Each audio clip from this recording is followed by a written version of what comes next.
Para cualquier pregunta pueden levantar la mano y enseguida yo les respondo.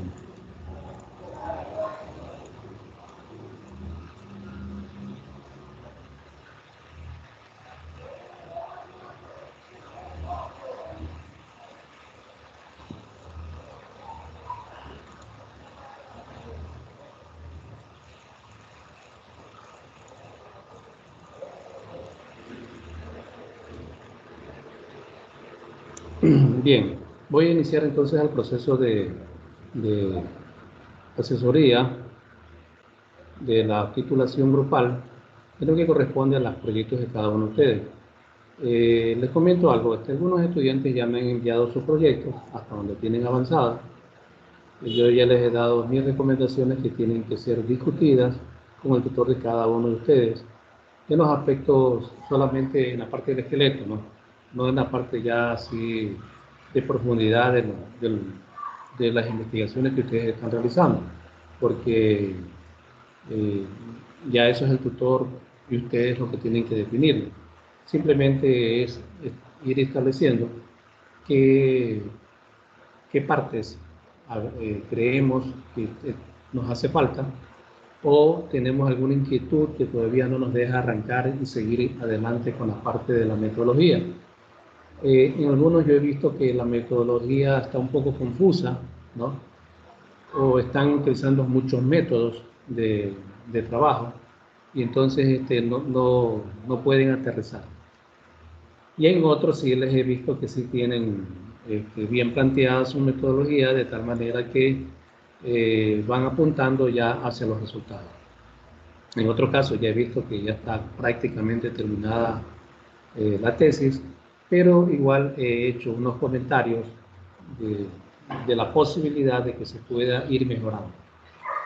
Entonces ese es el motivo de que yo les digo a todos ustedes que me envíen sus proyectos para darles un criterio. Ya les digo, mi criterio solamente es una opinión, ¿no? Que contribuye al fortalecimiento de cada una de sus actividades dentro de su proyecto.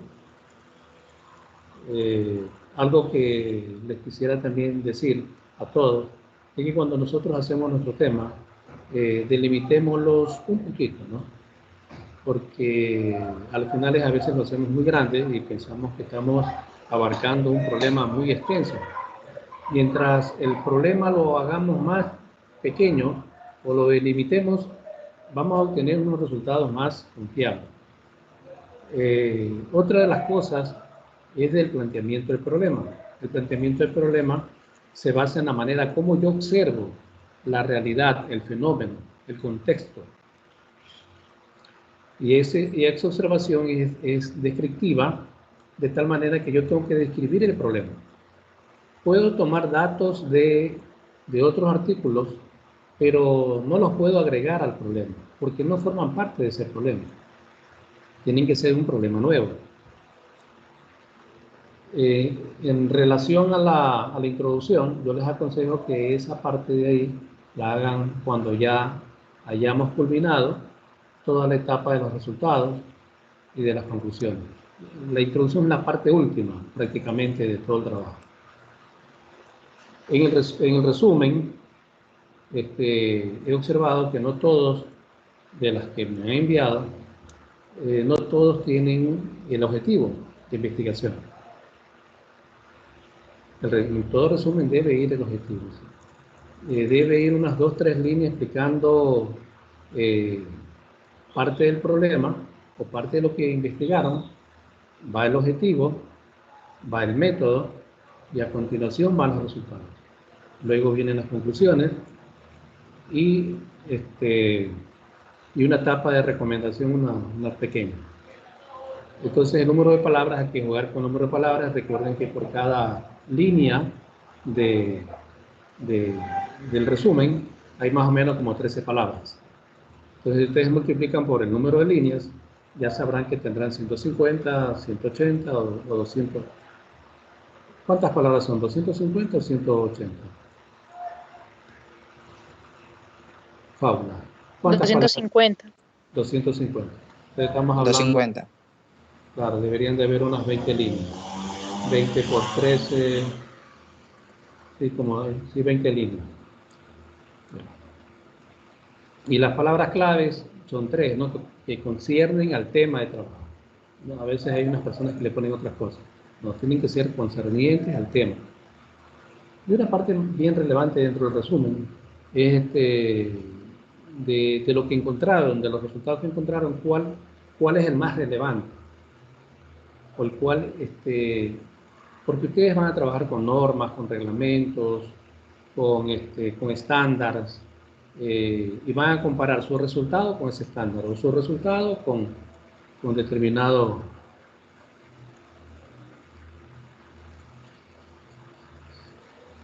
Aquí tengo una sala, 5 estudiantes más. Todos los estudiantes, por favor, ponerse en la pantalla. Las 4 personas que están en la sala, por favor, ingresen en la pantalla.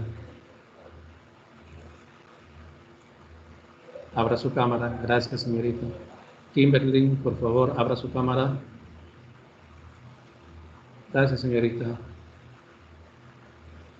Bien, les estaba explicando de que cuando nosotros vayamos al resumen, dentro de los resultados siempre va a haber un elemento más importante, o el elemento que evidencia que la investigación ha cumplido un papel importante. Claro que nosotros vamos a compararlos, como decía, con una norma, con un estándar. Ese que comparamos con la norma, con el estándar, que ha salido más relevante, tiene que estar en el resumen, o tiene que estar definido ya como parte final. Para cuando el revisor les revise, ¿no? El revisor regularmente va al resumen, y en el resumen encuentra todo. Si en el resumen encuentra las cosas en desorden, se va a ir, el revisor se va a ir bajando su nivel de revisión, ¿ya? Pero yo les digo porque también me ha tocado ser revisor, y cuando he visto los resúmenes desordenados, se me ha bajado la guardia y he ido a buscar los resultados, he ido a buscar las conclusiones para comparar con el resumen. Y me he encontrado que las conclusiones y los resultados no tienen que ver con el resumen. ¿Ya? Entonces, hay que saber articular el resumen. En el resumen ya les dije, va una idea principal del tema, va el objetivo, va la metodología que usaron de su trabajo, van los resultados, van las ideas comparativas o el estándar que utilizaron con su resultado, las conclusiones y una recomendación pequeña. Y ahí termina. En los resúmenes no van discusiones, ojo, las discusiones van en su lugar. Ahí tienen que ir 250 palabras.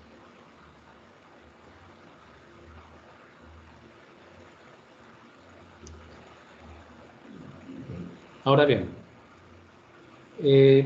vamos a ver la parte del problema. ¿Cómo planteamos el problema? El problema tiene que ser en base a una observación de cada uno de nosotros, claro, tomando criterios de artículos también, pero no haciendo copias textuales de los artículos. Ese es otro problema de cada uno de nosotros. No podemos copiar citas o párrafos de 20 líneas y lo pegamos ahí como si fuera nuestro, ¿no? El problema puede ser que le salga de una página, pero es un problema de ustedes, es un problema de su tema de investigación.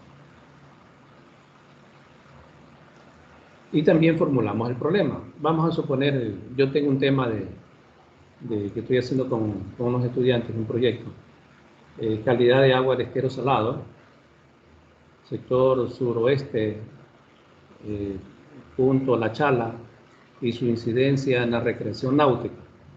Ese es mi tema. Entonces, voy a buscar el problema. Voy a buscar la fórmula del problema o la formulación del problema. La formulación del problema se hace con una pregunta. Entonces yo digo, ¿cómo incide la calidad de agua del estero La Chala en la recreación náutica? Punto. ¿Sí ven? O sea, a ese problema yo vengo, lo invierto y le busco una solución. Les digo el tema nuevamente. Calidad de agua, voy a copiarlo para que quede para poder analizarlo. Voy a encender la luz un momento.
Este comité,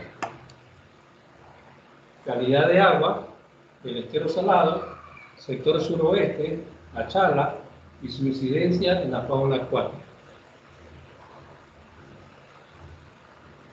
¿Ya? Entonces voy a buscar la formulación del problema.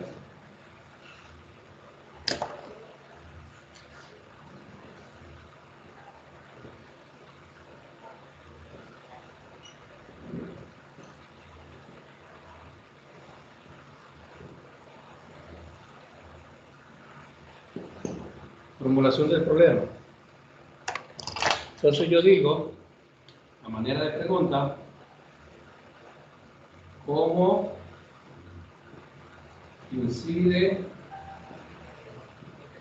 la calidad de agua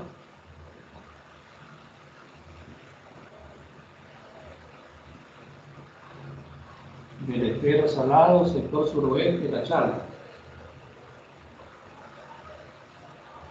en la fauna acuática?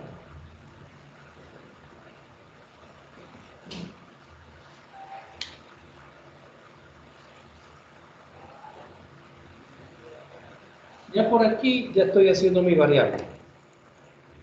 Ya estoy viendo cuál va a ser mi variable. Cuál va a ser mi variable independiente y mi variable dependiente. Ya me estoy organizando. Porque a veces aquí en el tema no está la variable independiente. Hay que buscarla. Y ahí ya tengo mi problema. Una vez que ya he formulado mi problema, ahora voy a ir a otro tema. A ver, todas las personas que están en la sala, por favor, enlazarse en la pantalla. No se salgan de la pantalla, porque estoy grabando la clase y entonces quiero que salgan en la pantalla y ustedes son mis requisitos que me pide la pantalla. Entonces en un video no van a salir todos. Hasta ahí, ¿alguna pregunta, estudiantes?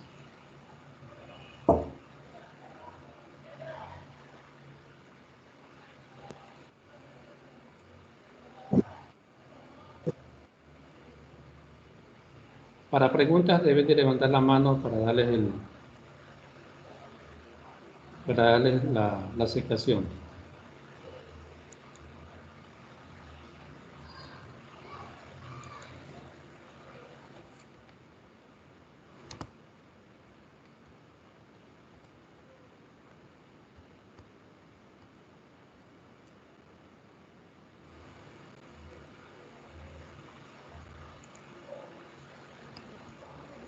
¿Preguntas? ¿No hay ninguna? Ya, bien. Entonces ya hemos abordado el planteamiento del problema, la formulación del problema. Ahora vamos a abordar el objetivo.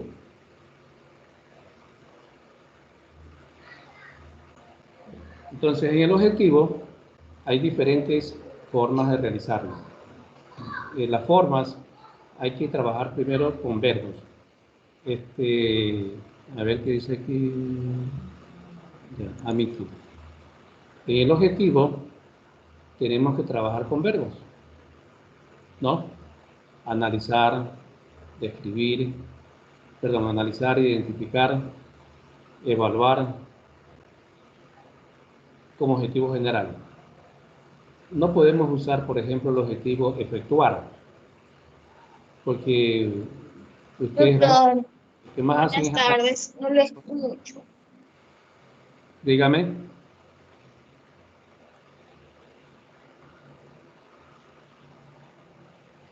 Dígame. ¿Preguntas? Ninguno. Bien. Entonces, si nosotros vamos a trabajar con metabolitos, vamos a identificar un metabolito, ¿cuál sería el objetivo ahí?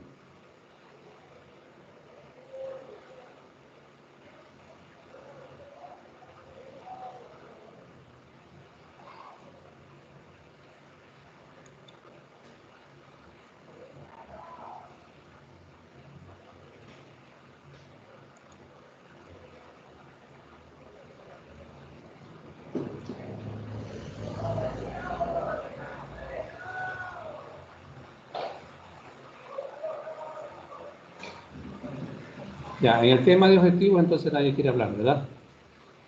Don Fábula no quiere hablar en tema de objetivos. Nada. Bien. Entonces, los objetivos debemos de trabajar, ¿no?, con la cadena de objetivos que hay, ¿no? Objetivos en presente, desarrollar los objetivos específicos, ahí sí detallar cada actividad que nosotros vamos a ir desarrollando. Una vez que hemos culminado los objetivos, nosotros ahora vamos a realizar, don Franco, ¿cómo está?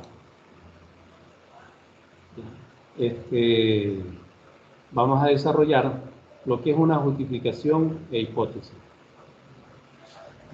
Para los que recién van entrando, estoy poniendo un tema que no es de ninguno de ustedes, es mío, para hacer la formulación del problema y luego vamos a realizar la justificación.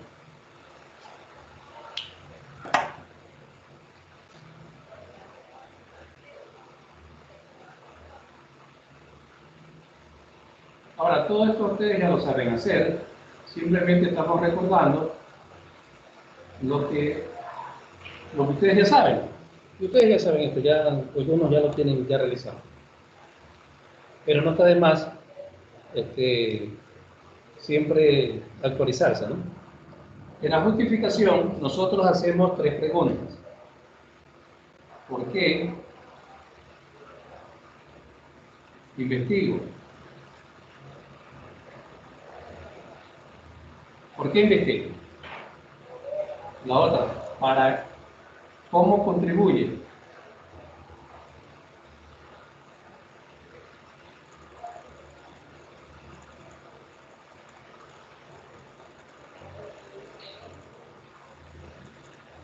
¿Cómo contribuye mi investigación?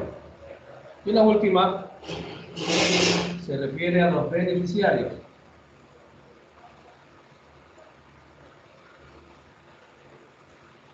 A los beneficiarios de la investigación. Con esas 3 variables, nosotros armamos la justificación.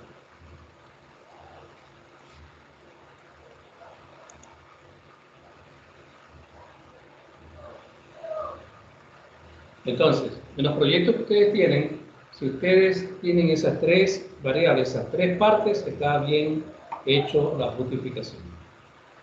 Si no hay esas 3 consideraciones, tendrían que revisarlo y irlo ajustando. Porque en anteriores oportunidades yo he leído justificaciones. En esas justificaciones emplean citas de otros autores. Es más, copian y pegan un párrafo de 20 líneas y lo pegan como justificación de ellos.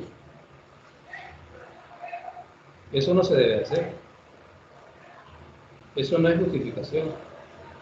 La justificación nace del razonamiento lógico de cada uno de nosotros. ¿Cómo vemos el problema?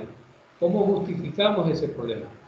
a quiénes beneficia ese problema, cómo contribuye lo que yo investigo, ¿no?, en el contexto.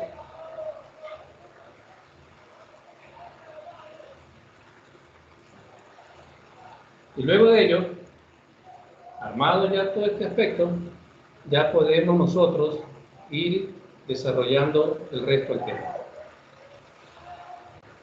Y la hipótesis, ¿cuál sería ahí? En base al problema. ¿Cómo quedaría la hipótesis?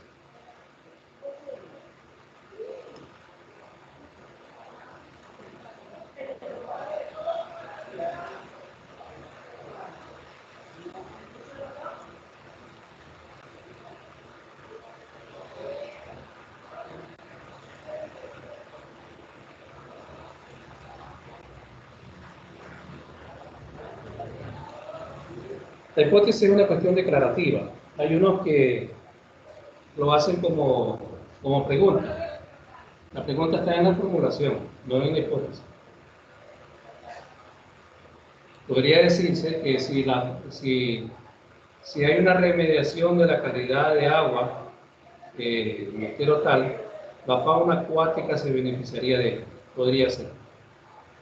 O si las condiciones de la calidad de agua del estero tal, ¿no?, beneficia a la fauna acuática. Y hay otro tipo de hipótesis. Y así sucesivamente con las hipótesis. Regularmente se trabaja con una sola hipótesis.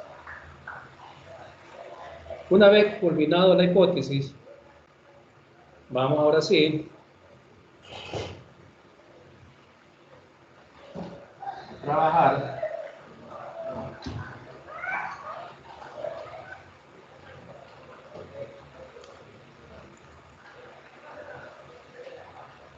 así de marcador de tinta. Ya me dañó la pizarra.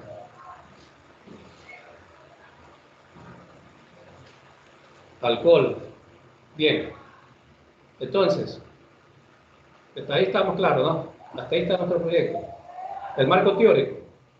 Bueno, el marco teórico ya ustedes ya saben, ¿no? Todo problema nosotros lo trabajamos con causa y efecto, porque están en la variable. Tenemos dos tipos de variables que están trabajando ustedes, ¿no? No trabajan con tres, ¿verdad?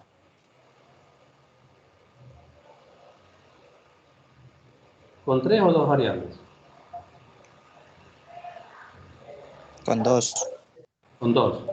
La variable independiente y la variable dependiente.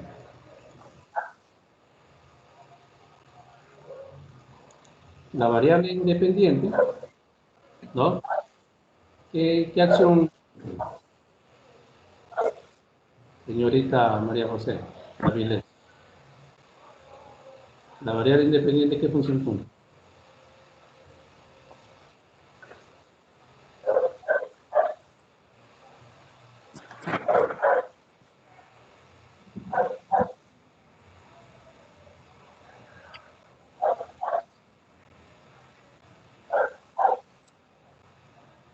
La señorita Polo,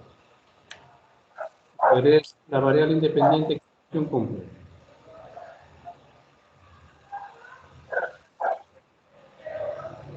La variable independiente uno la coloca y así cambie cualquier parte de la tesis, no va a cambiar. Ya, pero ¿qué función cumple la variable independiente?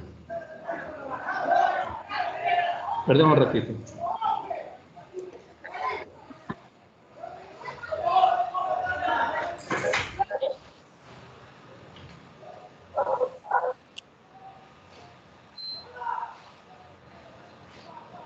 A ver, nosotros dentro de las variables trabajamos con la causa y efecto, ¿verdad? Hay algunos problemas que son estudios de caso, hay otros que trabajan con causa y efecto.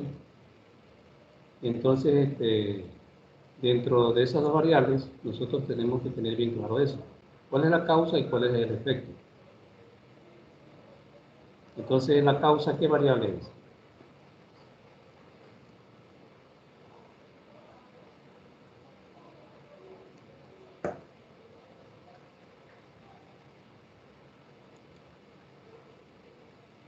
A ver, don Gustavo.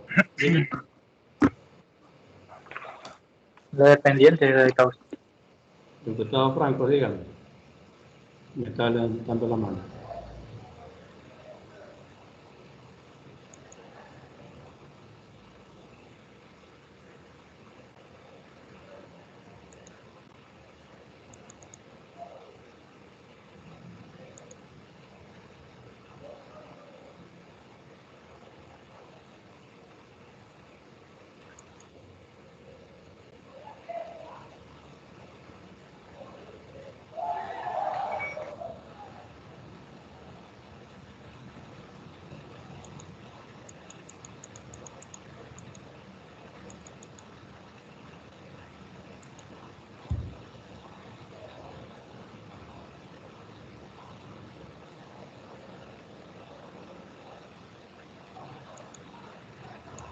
Buenas tardes.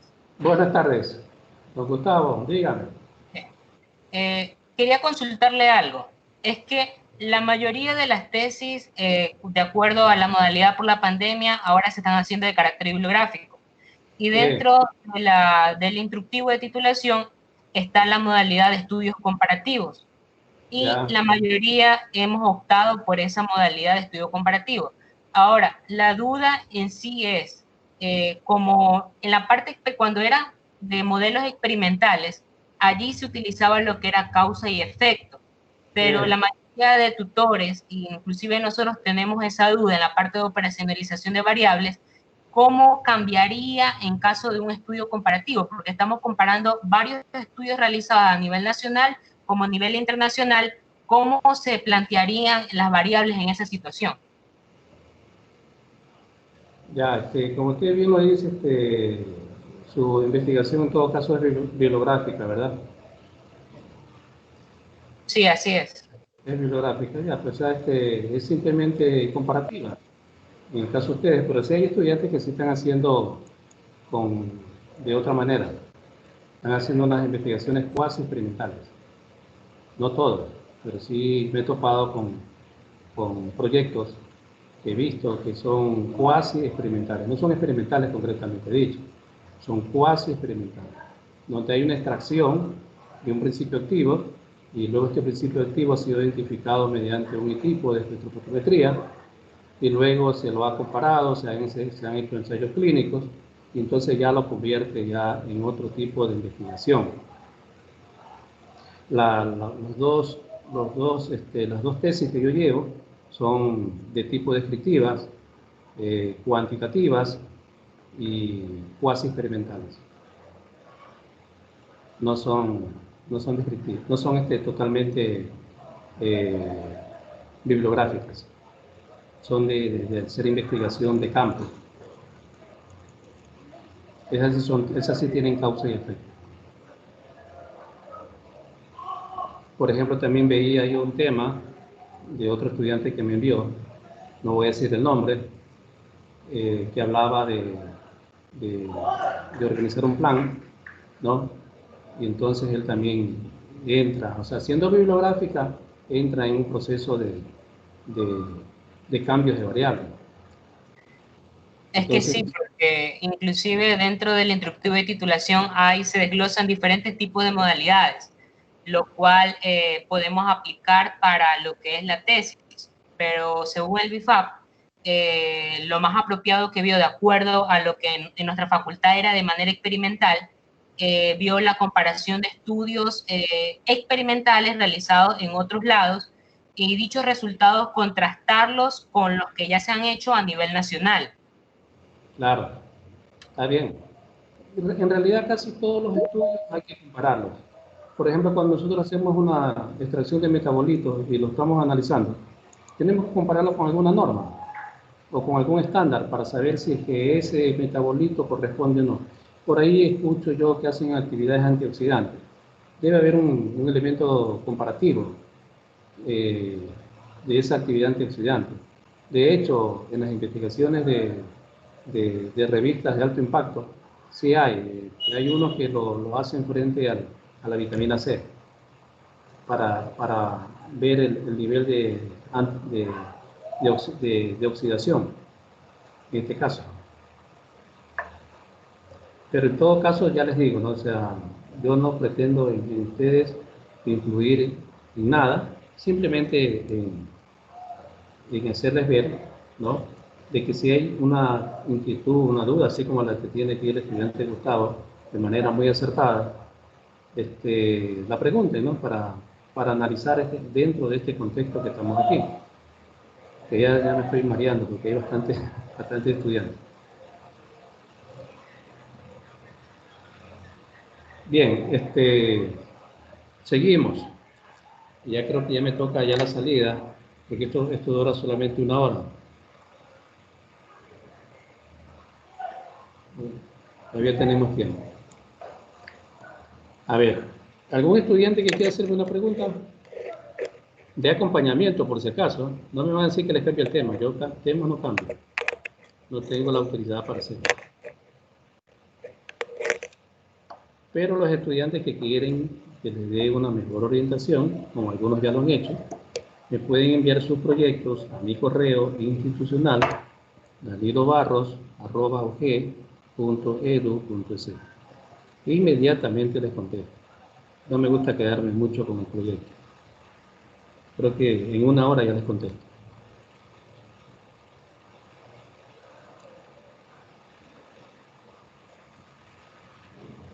A ver, entonces en el marco teórico, como ustedes ya conocen, y ya lo han practicado, ya lo tienen, la mayoría ya lo tienen hecho, los marcos teóricos tienen que ver con el problema, con su problema.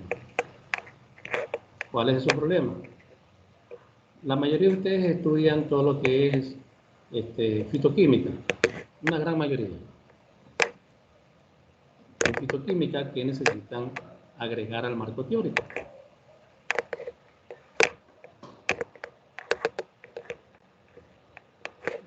Entonces, en agregar al marco teórico son cuestiones bibliográficas. En la bibliografía se les recomienda utilizar bibliografía del año 2015 hacia adelante, hacia el 2020. Porque la tecnología se va cambiando cada 5 años. Entonces, en esos términos se va trabajando para producir un conocimiento. El marco teórico tiene que tener esa característica. Si la estamos haciendo así, estamos bien, estamos en buen camino. Tienen que también establecer las condiciones de escritura. Si lleva párrafo o no lleva párrafo, bueno, eso ya son detalles que ustedes ya lo conocen. Ya tienen el formato del proyecto. Pero lo que sí les aconsejo es que utilicen artículos del año 2015 hacia adelante. Principalmente la biblioteca virtual tiene bastante información de artículos de esa data, ¿no? Desde el 2015. Con la plataforma PubMed o la plataforma Simago, también hay bastante información. Luego, en el marco teórico, hay algunos que están trabajando, como les decía, con causas y efectos. Hay otros que están trabajando con estudios de caso. Hay otros, la gran mayoría, están haciendo bibliografía pura.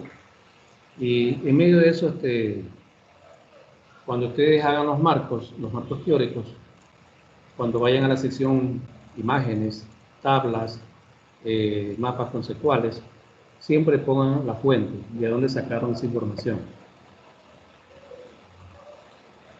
Porque cuando venga el tutor y el revisor a revisar esa tesis y se encuentran que no está bien citada, ¿no? Entonces se puede sorprender al tutor o al revisor. De acuerdo a las normas que estamos trabajando para las tesis con ustedes, es norma, ¿qué tipo de norma es? APA, creo que, ¿no? APA sexta edición, ¿no? ¿Verdad? Sí, APA sexta edición. Va agregado directamente el nombre a la cita, después que se hace el párrafo, el contexto del párrafo, se agrega la cita, También hay que tener en cuenta documentos de otros que son citadas por un autor que nosotros estamos investigando. Hay que hacerlo de manera adecuada y pertinente. Y siempre procuren agregar marcos teóricos, ¿no?, de otras personas, pero agregándolos así. Al último, dentro del marco teórico, si ustedes quieren dar una referencia de ustedes, lo pueden hacer. Ahí sí. Y eso ya es al final del detalle del marco teórico. Terminan diciendo de lo que son sus respectivos temas, ¿no? Eso ya lo definen ustedes.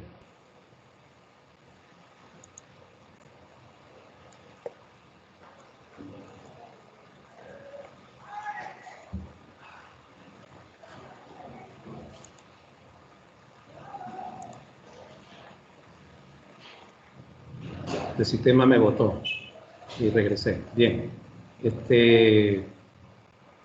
Entonces, en el marco teórico, ya una vez que tenemos organizado todas las actividades de acuerdo al tema de nuestro marco, ya empezamos ahora sí a hacer la metodología. En la metodología, nosotros, ¿qué es lo que tenemos que desarrollar? Ahí es la parte más importante. De acuerdo al criterio del estudiante Gustavo Franco, es que la mayoría de las tesis son bibliográficas, estilo comparativa. Entonces ahí debemos saber utilizar el marco metodológico. Yo les aconsejo que revisen diferentes libros de metodología. La biblioteca virtual tiene un gran número de libros de metodología. Uno de ellos les recomiendo, el libro de Guillermina Baena. Hay otro libro de Ruiz y hay otro libro de Díaz. Ellos hablan de bastante de metodología. En la metodología tienen que hablar del tipo de método, las características del método, si este es de qué tipo, si es cualitativo, cuantitativo, ¿no?, si es descriptivo, si es bibliográfico, si es una investigación pura, eso casi no hay, ¿no? Y si es netamente experimental, si es cuasi experimental, ¿qué más?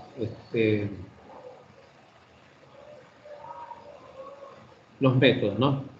Si es inductivo, si es deductivo, si es contextual, si es histórico-lógico.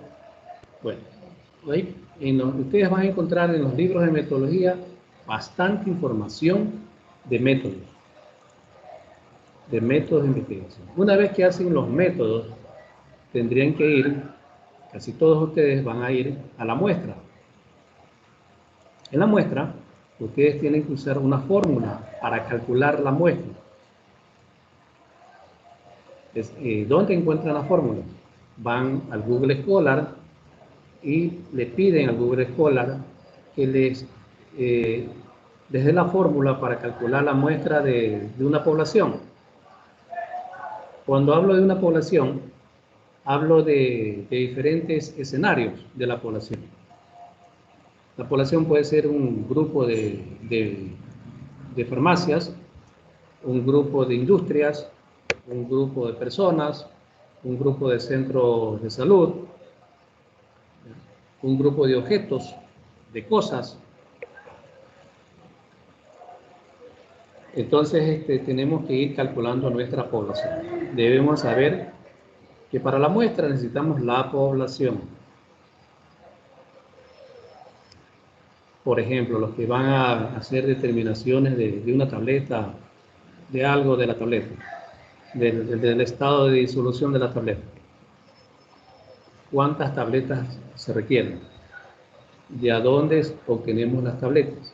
¿En qué condiciones se obtienen las tabletas? Si hay condiciones físicas más que todo. Si hay problemas de humedad, de temperatura, de clima, de hora, de fechas, estados estacionales, qué sé yo. Todas esas características tienen que ir a ver con la población. Porque cuando nosotros trasladamos la muestra de un lugar hacia otro, no es que la trasladamos en una funda y se acabó. No, tiene que haber o tiene que existir un protocolo de muestreo.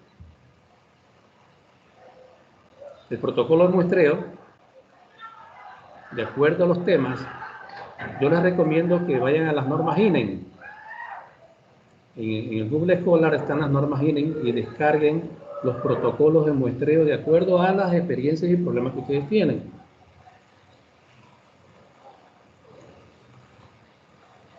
Por ejemplo, en calidad de agua, el INEN tiene un protocolo de desplazamiento de la muestra. ¿En qué condiciones se debe desplazar la muestra? Del lugar donde se toma la muestra hasta el laboratorio. ¿Qué condiciones debe de cumplir? Si es un proceso como el caso de Gustavo Franco, de verificar la bacteria, ¿no?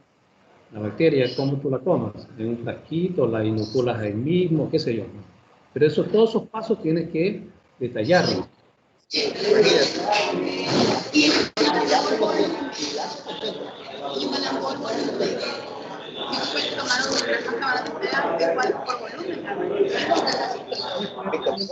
Me lo hace llegar, porque al final es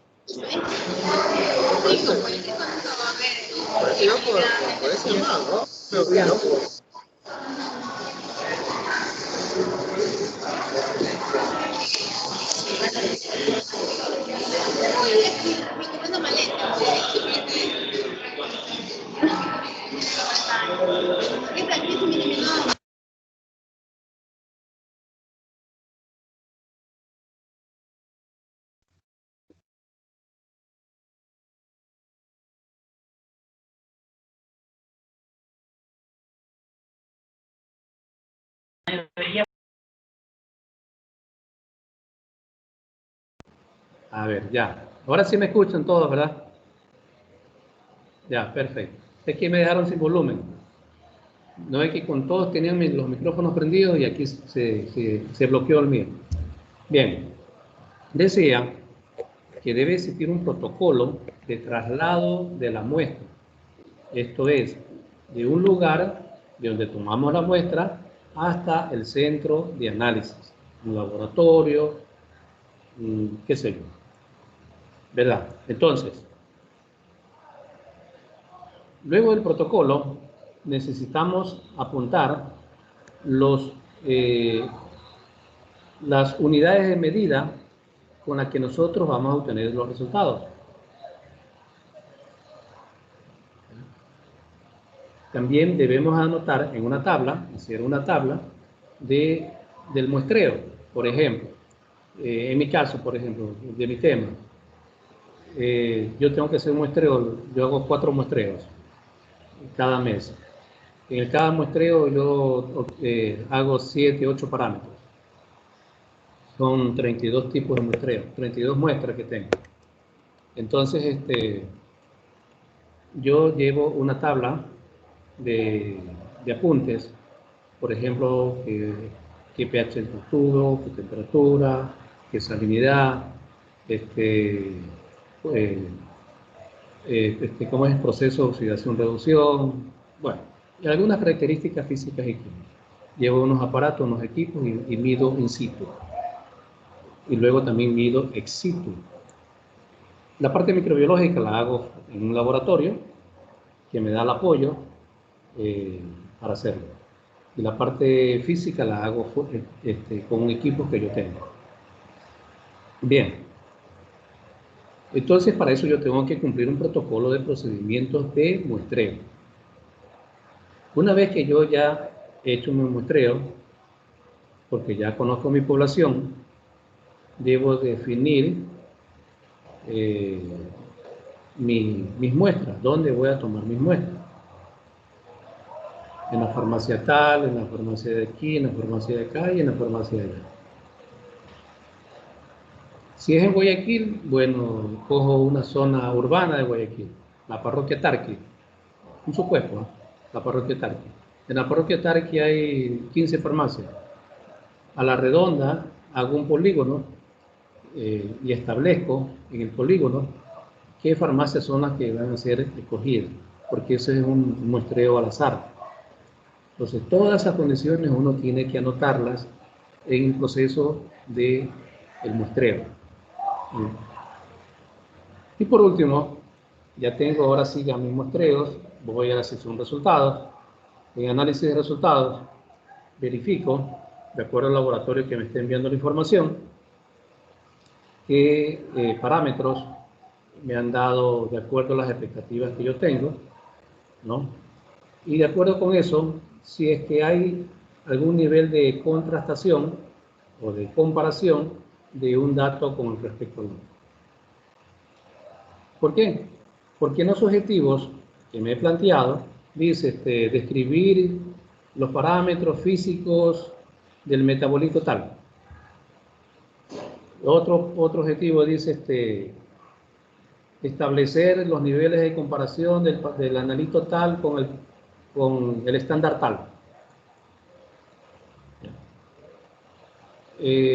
Esos resultados que me da el laboratorio, yo los tengo que tabular. Entonces yo utilizo la estadística. Entonces puedo utilizar, cuando ellos ya han trabajado con estadística, sabrán qué es lo que deben de hacer, ¿no?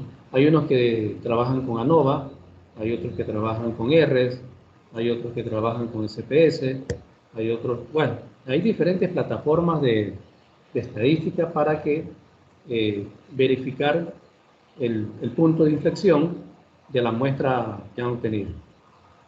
Por un lado hacen tablas, ¿no? Y por otro lado hacen gráficos, dependiendo de lo que su tutor les haya dicho que haga. A mí más me gusta trabajar con imágenes en forma de barras, ¿no?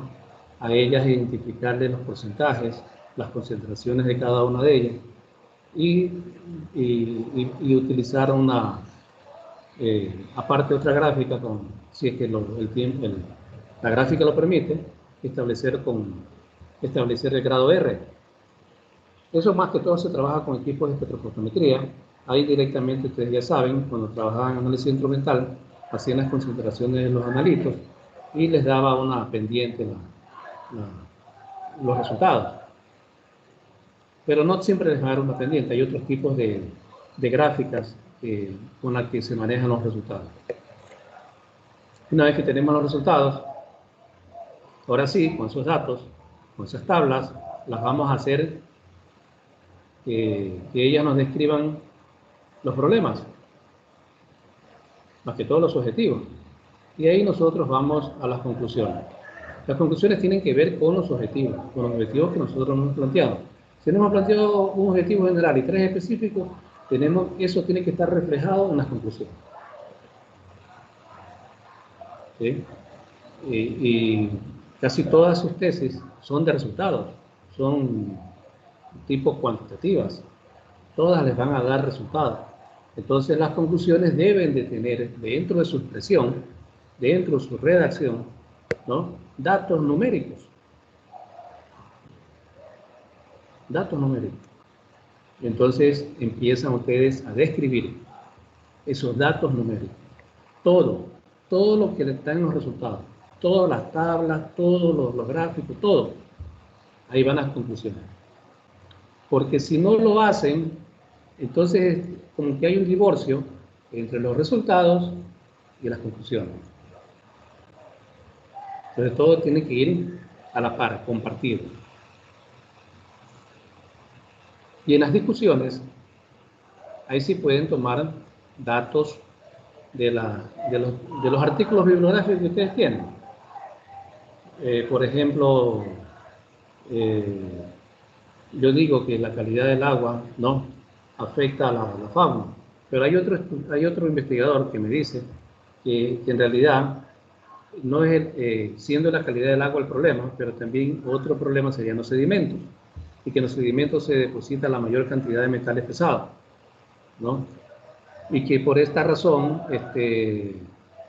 voy a tomar tu nombre, disculpa, Fábula. Fábula dice que en la calidad de sedimentos está el problema con relación a la fauna acuática. ¿Sí? Yo hago mi dato y lo relaciono con fábula y escribo en una sola estrofa esa parte. Luego tomo otro dato y tomo otro estudiante, voy a tomar el nombre de aquí la señorita Ballester, ¿no? Y digo que Ballester se refiere a que en la flora subsiste porque las condiciones ambientales del agua son favorables para la reproducción de la flora. Entonces yo digo que la flora es importante porque certifico lo que yo estoy diciendo. Ahora, también puede haber una contradicción, ¿eh? También puede haber una contradicción en la discusión. Una vez que ya he culminado la discusión, las conclusiones, hago mis recomendaciones. En las recomendaciones, como su palabra lo dice, su expresión lo dice, recomiendo algo de lo que me sucedió en ese problema. Entonces yo recomiendo de que en las riberas del estero salado ya no existan más invasiones y más bien que el municipio de Guayaquil haga un perfil de malecón para que esas aguas no sean contaminadas. Esa es mi recomendación. O para remediar el problema de la contaminación del agua, se haga un estudio de fitorremediación, que son a través de islas flotantes. Estas islas flotantes recogen el agua. Esa es una recomendación. Y de ahí viene la parte bibliográfica. ¿Ya? Ustedes ya han trabajado, ponen el aceptar la bibliografía, les aparece toda la bibliografía. Hay unas que tienen que arreglar, ¿no? Porque a veces no completaron toda la parte de la bibliografía, entonces tienen que agregar otras cosas. Y por último, en la parte de fotos que tienen, hay algunos estudiantes que han hecho sus análisis en laboratorios de amigos, ¿no? Y ahí se los ve que están haciendo los análisis, han tomado la micropipeta, ¿no? La bureta, ¿no? Han utilizado reactivos, han utilizado equipos. Pues bien, está bonito eso, está bien las imágenes, está bien la foto. A cada fotito agregarle la fuente. ¿A dónde están? ¿Dónde hicieron esos análisis? ¿Sí? Y culminamos nuestra tesis. Ya está hecha la tesis. Entonces, de aquí para adelante, ustedes me tienen que enviar sus proyectos. La próxima clase, que es el día jueves, solamente va a ser media hora de clases, de 6 a 6:30. Por la asistencia que he visto el día de hoy, voy a programar para el día viernes de la semana que viene, a partir de las 6 de la tarde, porque algunos estudiantes no se han podido acercar por múltiples razones, ¿no? O sea, una de las razones que dicen que estar trabajando. Ojalá que así sea, yo los felicito, que estén trabajando, y como ya se nos acaba el tiempo, ya nos queda 1 minuto y pico, yo no me queda más que felicitarlos por cada uno de sus proyectos que están realizando, y los estudiantes que deseen, no es obligatorio, enviarme sus proyectos para ver, ¿no? en qué los puedo ayudar. ¿Sí? Y ya los que me enviaron, yo ya les estoy enviando la información para que modifiquen con su tutor, ¿no? Modifiquen, hablen con su tutor, ¿no? Si es posible o no cambiar determinadas cosas. ¿Sí? Quedamos en eso, estudiantes. Hasta luego. Gracias. Doctor, ¿sí tomó asistencia? Buenas tardes. No, asistencia no tomé hoy día. Ya, No se doctor. toma asistencia. La asistencia ¿Y se toma... te saluda, doctor? No es obligatoria la asistencia. Ya, doctor. Tú Listo. eres Isa Andrade, ¿no? Claro, Isa Andrade, doctor. Pues ya la conozco. Déjate ver para la próxima clase, no te he puesto en pantalla.